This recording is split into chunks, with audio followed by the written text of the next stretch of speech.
On the 31st of March 1929 in New York, during the Easter Sunday parade, a group of striking young women lit their torches of freedom. They were protesting, and they caused quite a stir. They were protesting against the oppression of women, in essence saying, if it's okay for a man to do certain things in public, then it should be okay for a woman to do exactly the same things. And what's not to like? That's very laudable. However, things were not quite as they seemed. The women were models. They'd been hired. They'd been hired to promote a cigarette brand, Lucky Strike. And the money came from American tobacco. The idea? Well, that came from Edward Bernays. Now, you may never have heard of him, but if you look around, he's affecting, indirectly and still perhaps directly, an awful lot of what you see around you. Bernays was the nephew of Sigmund Freud. Yes, that Sigmund Freud, free association, ego, Oedipus complex, libido, and so on. And Bernays, well, he'd studied Freud's ideas very closely, and he was using them to manipulate society in a big way. And he did much more than promote Lucky Strike cigarettes.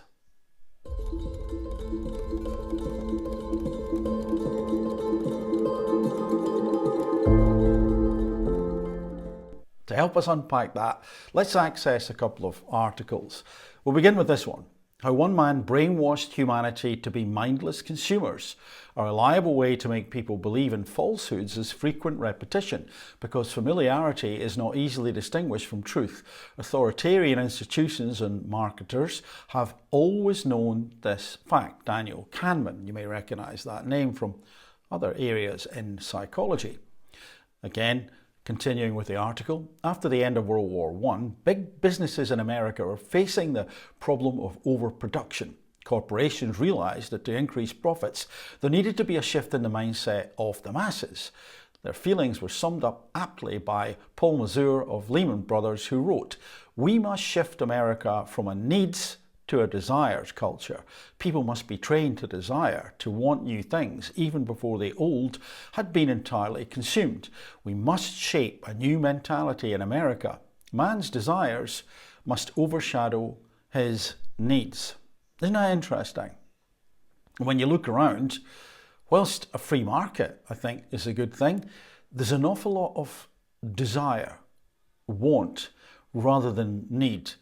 Before Bernays, it was quite popular to repair clothes.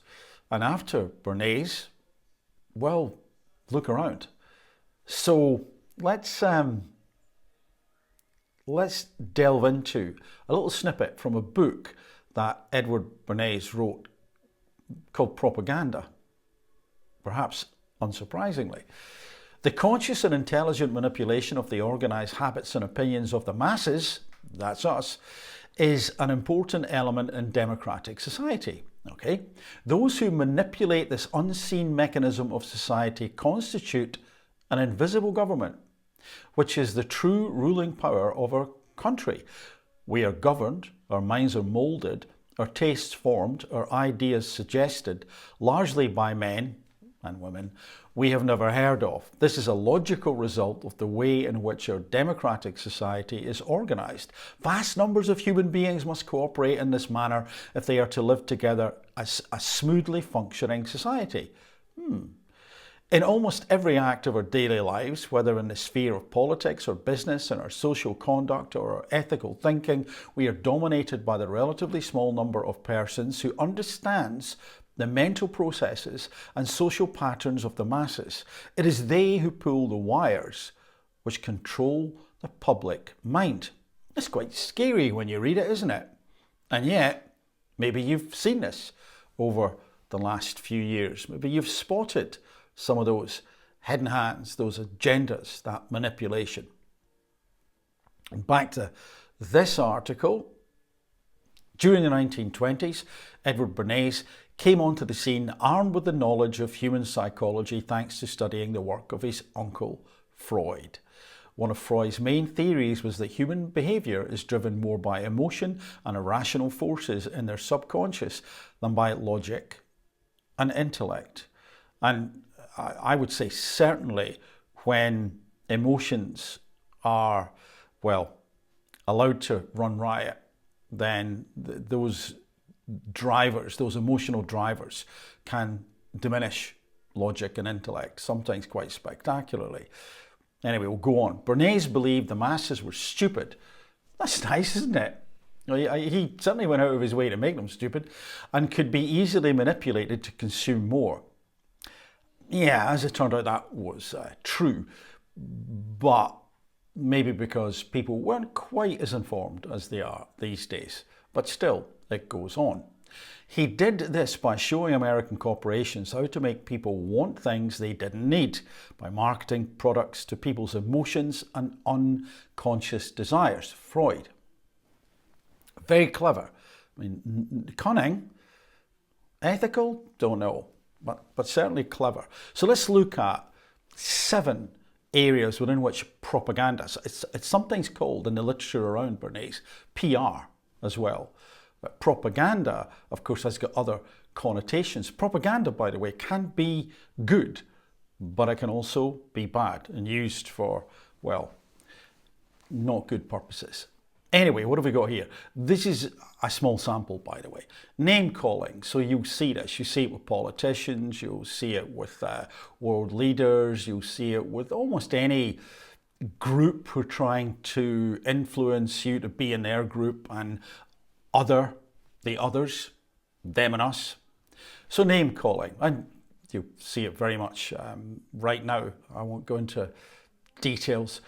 Glittering generalities. And what that means is it's the use of language, and the use of language which has no content. It just stirs up emotions and allows people to paint the picture to be almost like the empty suit, the idea that you just give them these glittering generalities and people will imagine what that individual is like or what they'll do if they're in power. And remember, a suit can be worn by everyone. Example would be freedom. Another one, let's say, hope or change. What does it mean though? What are the details? They're often left out. In fact, almost always left out as propaganda because it's emotional language. Then we have transfer. Another way to think about transfer is association. So you'll get the politicians, for example, rolling their sleeves up when they visit a farm or something like that. So it's like being beside this area where people are actually working hard and rolling your sleeves up and being seen to do things with perhaps, harvesting or whatever. Then that transfer, that association could give the impression that the politician or the leader was heavily involved with these people, with this industry, when of course that may not be true at all. Think also of how many politicians get a photograph taken with the flag behind them. So association. I am this country. I represent the ideals in this constitution. Do you? Testimonial. Oh yeah, you've seen it everywhere, haven't you? It's like the watch that so-and-so wears, and if you get that watch then somehow you'll be cool like them, or someone writing about a product or demonstrating a product. This is everywhere, and you could of course argue strongly that shouldn't work because logically there's no real association. This individual says, hey, I really love this, but we all kind of know that some of them at least were probably paid to say that. And yet still, if we're not careful, we can allow our emotions to make the connection and go, they're so wonderful. And if they like that, and I like it as well, and I'm a little bit closer to the individual, or I'm cool like them, or maybe they'll like me. That's very illogical, but it can happen. And then plain folk. Oh, yes. We're just like you. So, oh gosh, the list is is endless. I'm thinking of was it Rishi Sunak filling up a car? I don't think the car was his; it was borrowed to make him look like that was the car that he drove. Keir Starmer, my father's a toolmaker. My dad was a toolmaker. Dad was a toolmaker. Have I told you my father's a toolmaker? And there was another one, which was, and there's a lot. Macron, and he was giving an interview, and I think it was about austerity in essence. And you can see him in the clip, and he's got this hugely expensive watch on, and he gradually puts his hands under the table and takes the watch off, realizing the juxtaposition of what he was saying in terms of the monetary situation, whatever the exact detail was, I can't remember, and this ridiculously expensive watch that was pretty much the average wage for the year for the normal people. À côté de ça, il y a des blocages, il y a des violences. Les violences, il faut les condamner. Je l'ai dit, ni les factieux ni les factions dans la République. Et il y a les blocages, et les blocages, il faut pouvoir les lever quand ils empêchent l'activité normale. Et c'est pourquoi d'ailleurs, c'est pourquoi j'ai demandé au gouvernement d'essayer au maximum de négocier et ensuite de réquisitionner. Ce que nous avons pu faire sur les ordures ménagères, par exemple, dans certaines grandes villes. But the plain folk, I could go on, but let's move on. Card stacking, you see this all the time. It's basically choosing the facts to share. It's basically saying, here's a fact about this subject, here's another fact, but we don't get the counter argument. And often, where was the research from? Who conducted it? Was it, to use that original example, from the tobacco company? All the stuff about, hey, it's safe, they're okay, you're fine to smoke. How long was it before that eventually shifted far enough for public opinion to change and for people to think that smoking stuff is really dangerous? It was a long time because the facts that were presented were skewed, but that happens everywhere. And as an aside, when Bernays was pushing the cigarettes from American Tobacco, the striking ladies, Lucky Strike, see, he was also encouraging his wife Doris to stop smoking. He was, it is reported, snapping her cigarettes and flushing them away. Maybe he'd begun to notice some of the literature on how harmful smoking could be even back then. So card stacking. Bandwagon, I've talked about that in different ways in the past, and it is connected also to fear of missing out. Everybody else is doing it. They must know what they're doing, the herd instinct. And Bernays and his successors know that people, if they're not thinking independently, if they're not practicing critical thinking, have a tendency to run with the herd, particularly when there's some kind of danger. And let's look at the idea of propaganda from a slightly different perspective. From this article, you see here the other things that are done. Dominating with pervasive and non-stop messaging. You get that a lot. You get that a lot if you think about it. And when it's said often enough, it's weird how some people can just accept it. Then delegitimizing and demonizing any opposition. Once more, you'll see that present day. And if we're not careful, if we're looking for confirmation, the confirmation bias creeps in. We want to hear what we want to hear, but this person that we have, maybe not demonized, but decided, oh, they're in the naughty step, but this person over there, they're going to save us. So when we hear more bad stuff, we can begin to demonize the individual or the group. And that's so dangerous in so many ways. Framing a conversation favourable to only one view. I've talked about this before. It's really important to have in-depth discussions. These like snapshots, sound bites that we seem to get, even in so-called debates, are all designed on both sides to raise the emotional temperature.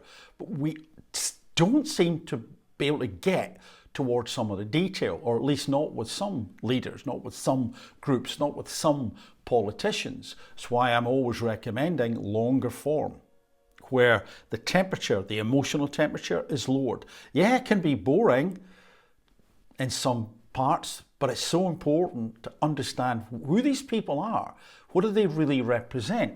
Think about leaders right around the globe right now, in big business, in big pharma, big corporation, and of course, politicians in government. What do they really represent? Some of them, I think, have got a reasonable idea, but an awful lot of them, I don't get to it because we only get sound bites, which is related to one view, no proper debate, just raised temperature on both sides. Sometimes, there are exceptions. Finessing the truth in various other ways. So finessing it just, as it says, it's not quite the whole truth. It's missing out potentially certain parts, or it's holding up to the light the best bit and ignoring things over here. And bypassing rational discourse by invoking darker passions, e.g. fear or anger. And when those get stirred up, definitely, for a lot of people, one could argue most people, then the ability to think in a subtle and nuanced way, in a logical way, in a rational way, goes out the window. But that's why it's often done. That's the key. We have got to be aware of that. We have got to be aware of Bernays and his legacy, because although that was about cigarettes, it is, of course, pervasive everywhere. It's not just about consumerism. It's not just about that. It's not just about getting us to buy. It's about getting us also to buy into certain leaders, certain movements, certain ideologies. And they, some of them at least, can use all of these tricks and more. But knowing about it, thinking about it is crucial. And so what should we do? Well, let's consider it. When we're only hearing one side of the argument, then we should be much more alert. When people are whipping up anger and the division, we should become more alert. When people are name-calling, red flags. When people don't really talk in detail, but it's emotive language, it's that glittering, or those glittering generalizations. As I say, the empty suit, whoever it may be, if they use emotive language, then we can fill in the blanks. We can say, oh yeah, hope. Yes, we can. Oh, yeah, freedom, and so on. Where's the detail? So ultimately, when there's repetition, it's emotional, it's name-calling, it is vague, then we need to ask for the details. What do you mean by that? And another thing, really important, I keep on saying it, judge people on their behaviours. Judge them on their behaviours. What do they actually do? What are they actually doing? The rhetoric can sound great, but what do they do? Another way you can consider this whole area, and this is my attempt at a metaphor, this is my attempt at an analogy, an example, and I've used it over the years here and there, and I actually have to say I quite like it because it helps me when I'm not looking at things rationally. It helps me when I'm getting too emotional, when I'm getting dragged along potentially by the crowd or the fervour or those generalisations or those demonisation of others, of that individual, and so on. Consider the early televisions, John Logie Baird, and, A Wonder of Technology. But remember the images, those early images, they were, well, really basic, but you could still make out what they were. It's like, there's a face. You still make it out. Compare it then to all the images that we have available to us these days. So it's not just HD now, it's 4K, 8K. And we can see with much greater detail. And I liken strong emotions to the original TV images. You can see roughly what the thing is, but there's no detail. There's no resolution, or the resolution is low. And that can cause us to think in a binary way, them and us, right and wrong, good and bad. And When we think like that, we are easily led. Easily led.